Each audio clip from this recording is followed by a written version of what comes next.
Indigo नाम तो सुना ही होगा. कारण भारतातल्या जो ज्याला माहित नाही, ज्याचा विमान प्रवासाशी संबंध नाही, अशा माणसाला सुद्धा हे नाव माहिती झालेलं आहे.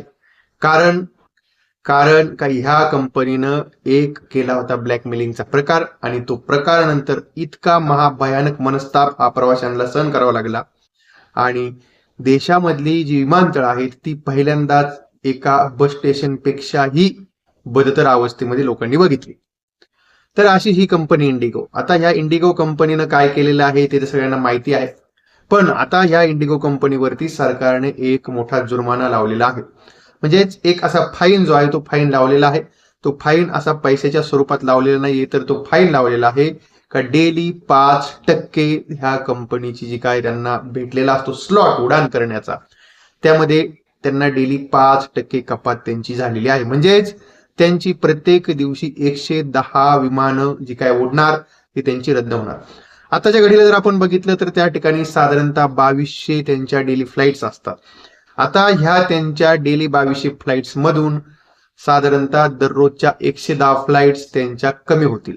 आणि जो हा स्लॉट आहे तो स्लॉट त्यांचा बाकीच्या कंपन्या असतील, समजा आपली एअर इंडिया आहे, स्पाइस आहे, नंतर एअर एशिया आहे, तर ह्या कंपनीला ह्या सगळ्या ज्या आहे फ्लाईट्स त्या ठिकाणी दिल्या जातील. मग आता याचा परिणाम काय होईल? तर याचा परिणाम असा होणार आहे का ह्या कंपनीची जी काय मोनोपोली आहे, आपण जर बघितलं तर साधारणतः आपल्या एव्हिएशन सेक्टर मधला ह्या कंपनीचा जो वाटा आहे तो 60% जास्त आहे, अराउंड 60% प्लस 60%. आणि मग तो त्यांचा वाटा आहे तो कमी होईल आणि बाकीच्या कंपन्यांचा वाटा वाढेल आणि एकंदरीत जी मोनोपॉली आहे ती मोनोपॉली कमी होईल.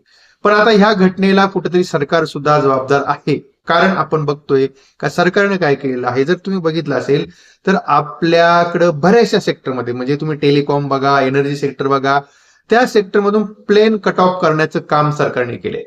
जर आपण बघितलं असेल आपल्या टेलिकॉम मध्ये फक्त आता त्या ठिकाणी भारती एअरटेल आहे, जिओ आहे आणि त्याच्यानंतर वोडाफोन आहे, हेच कंपन्या ठेवल्यात. पण हेच जर तुम्ही समजा 2014च्या पूर्वी जर बघितलं तर जवळजवळ 10 ते 12 कंपन्या होत्या. कॉम्पिटिशन असल्यानंतर मोनोपॉली तयार होत नाही आणि कंपन्यांवरती वचक राहतो ऑटोमॅटिक. पण आता जर समजा कॉम्पिटिशनच नसली, मोनोपॉली असली, तर कंपन्या मनमानी पद्धतीने वागतात.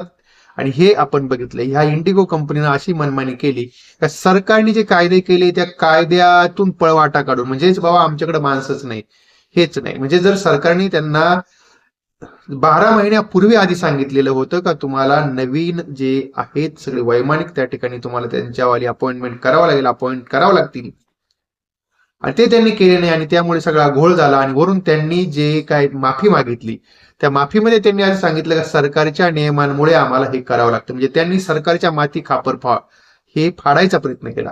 पण आता ह्या गोष्टीला सरकार आणि ते दोन्ही जबाबदार आहेत. पण आता ठीक आहे, देर आहे आणि त्याला दुरुस्त आहे असं आपण म्हणतो.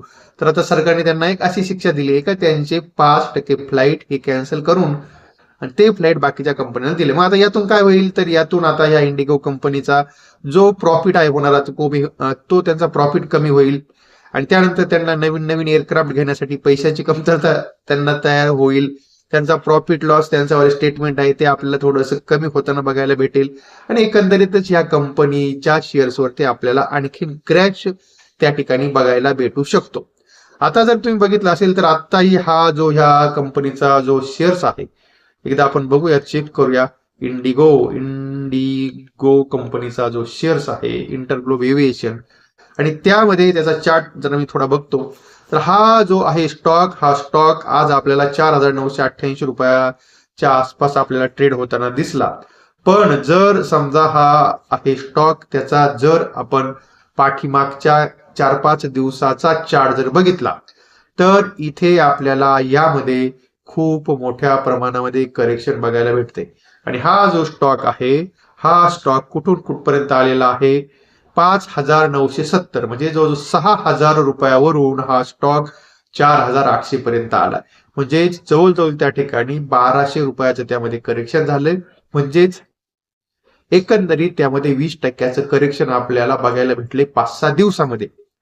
आणि आता हे जे सरकारने नियम लावलेले आहेत त्या सरकारच्या नियमानुसार अजूकच आपल्याला या कंपनीच्या याच्यामध्ये स्टॉकमध्ये थोडासा फॉल बघायला भेटू शकतो.